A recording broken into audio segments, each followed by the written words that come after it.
Hey, what's up, guys? Wanted to make this video. I saw a bunch of you guys have been leaving comments over the last week. I really haven't been replying them. Just replied to a bunch of you guys and kind of motivated me to come back and make some videos again. I really like to, make these videos. I think about it every time I come back and make one or two. I enjoy it. It kind of forces me to take the most important part of the day and kind of share it. And I think it's a really good way to reflect on yourself, etc. So. I mean, it used to be really easier, much easier before when I used to do it because I used to be, thinking and contemplating on a lot more things. Nowadays, I'm more like doing, so I'm actually probably a bit more busy. So, anyways, that's besides the point. Wanted to make this video about a mindset shift, okay? And basically, this is an addition that I'm making to something I call the DVD. Okay, this is a visualization technique that I've been using for some time now, and I'm trying to make it the second most consistent thing in my day. Meaning, right now, the most consistent thing in my day, I would say, is probably meditation. Meaning, if I pulled out the yearly calendar and looked at what is one activity that I do the most consistently, it will be meditation, right? Probably by far. I would like to make this the second most important thing because this is something I kind of do weekly. I do it every Sunday and I do it like maybe one other day of the week, usually here and there. That's not really, I would like to do it every single time after I meditate. And that is just visualization, right? I know a lot of people think this is all wooey and all out there, and it really isn't. It's all visualization is basically writing down your goals. Most of us set goals and just taking it one step further and basically adding emotion to it, right? Visualizing what the goals you set and the emotion that you project to feel when those are achieved. That's all it is, right? Now, this video is not about how to do visualization. I could make one in the future if somebody comments about that, but it's about what I recently added to it, right? I was looking at my visualization. It's basically 7 things, okay? And recently, for the first time ever, I added something external to myself. All this time, it was me, me, me, me, me.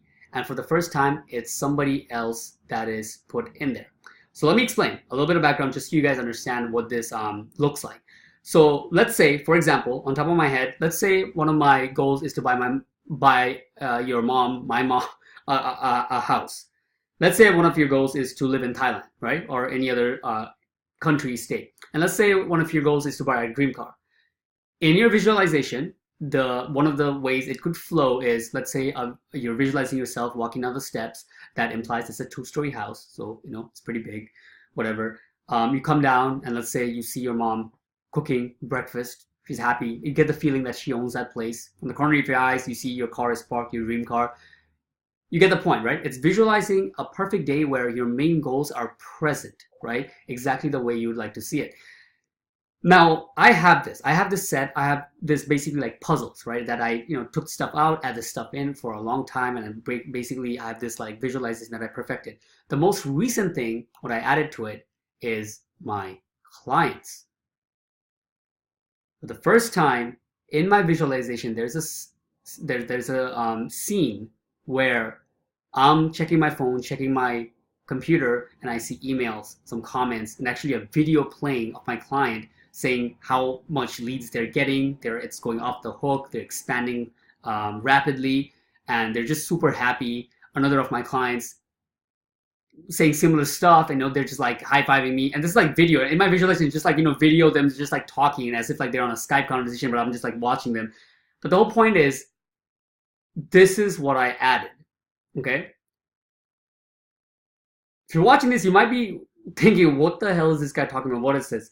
And I want to try to bring this to a practical level.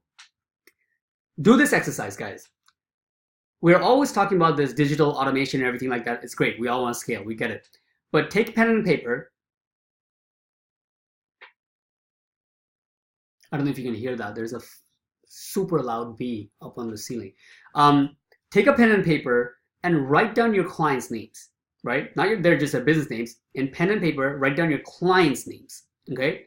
Write down all your clients' names in a row, okay, on top of each other, and then take a moment and look at each person's name.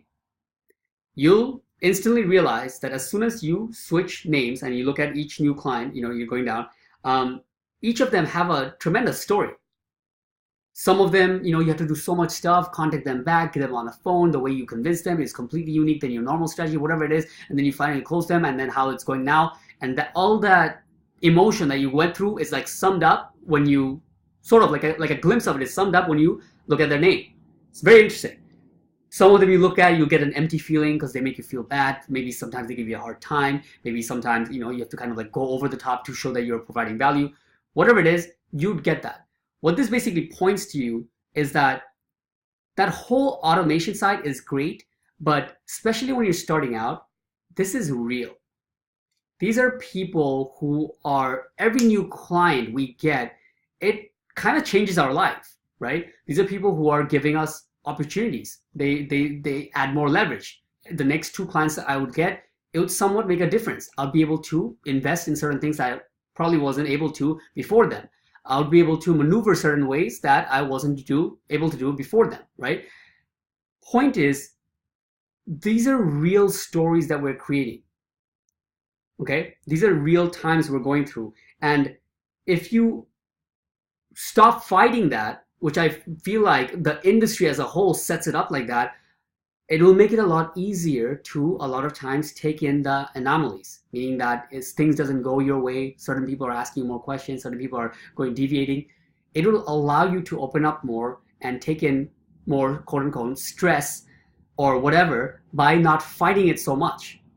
Okay? Even though that's not the point of this video, I'm just giving at one of the benefits that I can, bring it down to that a lot of people might be able to relate to. I'm doing this because I want to make sure that I am fully encompassed, taking full responsibility for their business. Not that I wasn't doing that before, but I'm talking about to the max. Your clients are your people that you're serving, which they are trusting their business in your hands, a vast majority, a big part of it, and they're paying you well for it. There's no reason for us to basically, to dumb this down and constantly keep shooting for this idea of complete automation. Yes, we can get there someday. That'll be great.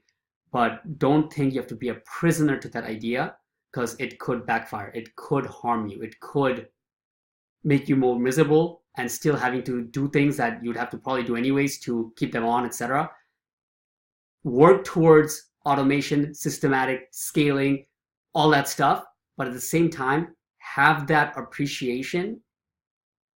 Enjoy the journey by fully being encompassed by what you're bringing to the table, how much value you're bringing, and by seeing it from this kind of angle will really allow you to do that. Really open you up and give yourself the permission to give more value. At times, if the client needs something, open you up to over deliver. Okay? Especially if you're niche down, just to add that. But I'll cut the video there, guys. I feel like, from here on forward, I'll be rambling. But just wanted to share this. It's something that I've been really, recently getting into. I realized that me personally, at the point I'm at, reach a decent point. Now, for me to scale beyond this, right? I want to have a period of time where I'm just giving, where I'm just like, almost to the point where it'll be ill-advised by people who are gurus in scaling. I'm just asking my clients, hey, look, like what the hell can we do to fuck shit up, to grow your business? What else do you need? What do you need help with? Okay, you want me to learn the CRM? Let me get this. Let me train your people. Okay, you want me to do this email marketing for you so you can get more reviews because you're hard for okay, let me do this.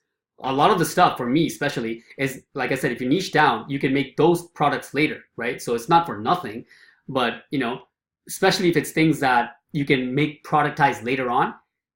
I'm going through a phase where I'm just like adding value without stopping, without thinking twice about what this really means. Am I going to be wasting time? And it feels great. Okay, so take it for what it is. Hope you got something out of it. Peace.